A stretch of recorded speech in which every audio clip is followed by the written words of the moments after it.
Class 12th math है, chapter 3, miscellaneous exercise on chapter 3। Question number 9 देखिए। If matrix A given है आपको alpha beta gamma minus alpha is such that A square equal to I अपने को लाना है। तो यहाँ से देखिए ए स्क्वायर का क्या मतलब होगा, ए इंटू ए का मतलब हुआ ए स्क्वायर। तो ए स्क्वायर कैसे आएगा, ये इस सेम मैट्रिक्स को सेम से ही मल्टीप्लाई करना पड़ेगा। ये ए है और यहाँ भी यही लिखना पड़ेगा, ये हो गया। अब ये 2/2 है, ये भी 2/2 है, तो दोनों को मल्टीप्लाई करेंगे वो भी 2/2 आएगा। यहाँ देखिए ये यहाँ पे ये जो अल्फ़ा बीटा है इसको इसके पास में ऐसे यहाँ अल्फ़ा और यहाँ बीटा, तो अल्फ़ा को अल्फ़ा में मल्टीप्लाई करेंगे तो अल्फ़ा स्क्वायर और बीटा को गामा में करेंगे तो बीटा गामा। ऐसे अल्फ़ा को बीटा में करेंगे तो अल्फ़ा बीटा और बीटा को माइनस अल्फ़ा में करेंगे तो भी वही आएगा माइनस अल्फ़ा बीटा। मतलब इससे इसमें भी मल्टीप्लाई कर दिए, इस रो से इस कॉलम में भी मल्टीप्लाई कर दिए।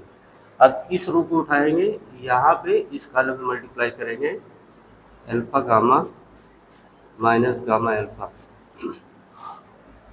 गामा को बीटा में करेंगे तो gamma beta minus minus plus alpha square, और ये आपका कैंसिल हो जाता है, दोनों सेम है। अल्फ़ा स्क्वायर बीटा गामा ये भी है, अल्फ़ा स्क्वायर बीटा गामा ये भी है। अब ये इक्वल टू देखिए क्या है आपका, यही है ए स्क्वायर किसके इक्वल है, आई के। This is the value of A square, this is the value of A square किसके इक्वल है, आई के। अब ये किस बाई करेगा, 2/2 है तो 1 0 0 1, क्लियर है। तो ये किसके इक्वल होगा, 1 के। Alpha square plus beta gamma equal to 1, तो यहाँ से alpha square plus beta gamma -1 equal to 0, ये आपका आ गया रिलेशन। आप इसको देखिए, आपको मिलेगा ऑप्शन सी। देखिए ऑप्शन सी, इस ऑप्शन सी से मैच कर रहा है 1 minus alpha square minus beta gamma equal to 0, ये आपका ऑप्शन सी है। तो ये आई थिंक प्रॉपर क्लियर हो गया होगा आपको।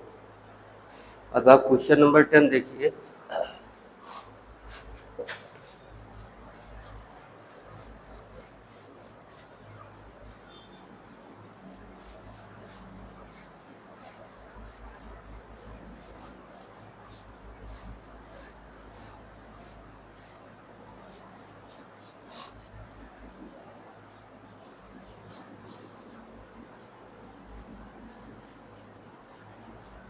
क्वेश्चन नंबर 10 पढ़ लीजिए आप, ऑब्जेक्टिव है।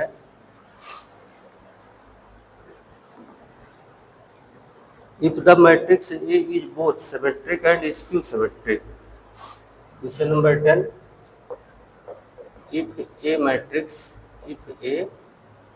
matrix both symmetric and skew symmetric। Symmetric का मतलब होता है ट्रांसपोज करेंगे तो वही मिले, स्क्यू सिमेट्रिक मतलब वो ट्रांसपोज के माइनस से मिले, लेकिन दोनों ही सेम हो। If A matrix both symmetric and skew symmetric matrix.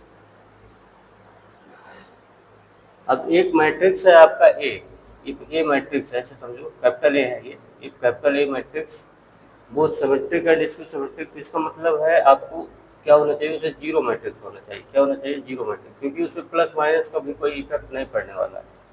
हाँ, चाहे जैसे करो उसमें कोई फर्क पड़ेगा नहीं ना, इसीलिए आपको 10 तक बी दे दीजिए। क्वेश्चन नंबर 11 देखिए, last question of the exercise. If A is square matrix then such that A square equal to ए।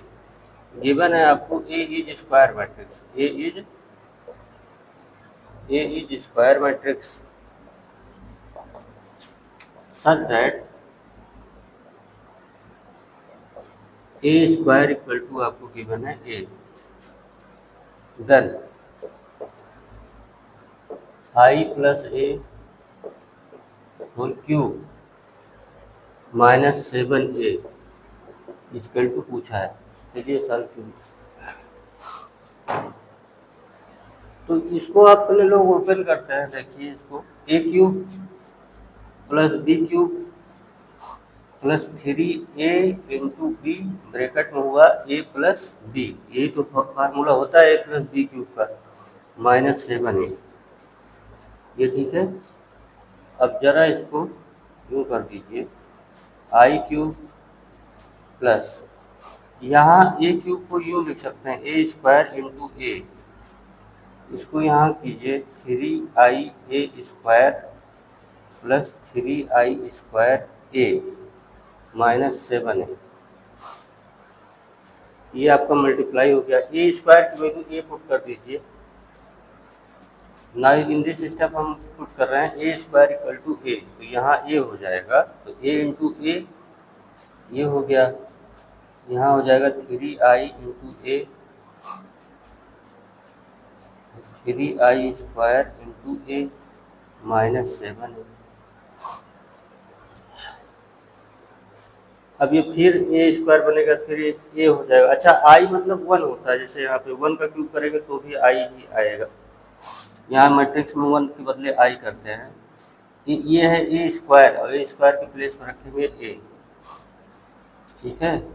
इसको इससे मल्टीप्लाई करेंगे तो 3a ही आएगा, यहाँ भी 3a आएगा और ये हो गया -7। तो ये 3 3 6 और 1 और ये 7, ये दिख रहा है, ये पूरा आपको क्या हो जाएगा, ऐसे कैंसिल हो जाएगा, आपका आंसर आया आई। इस तरीके से आपका miscellaneous exercise and matrix chapter 3 finish होता है। अब कल आपको चैप्टर 4 बताएंगे हम, डिटरमिनेंट।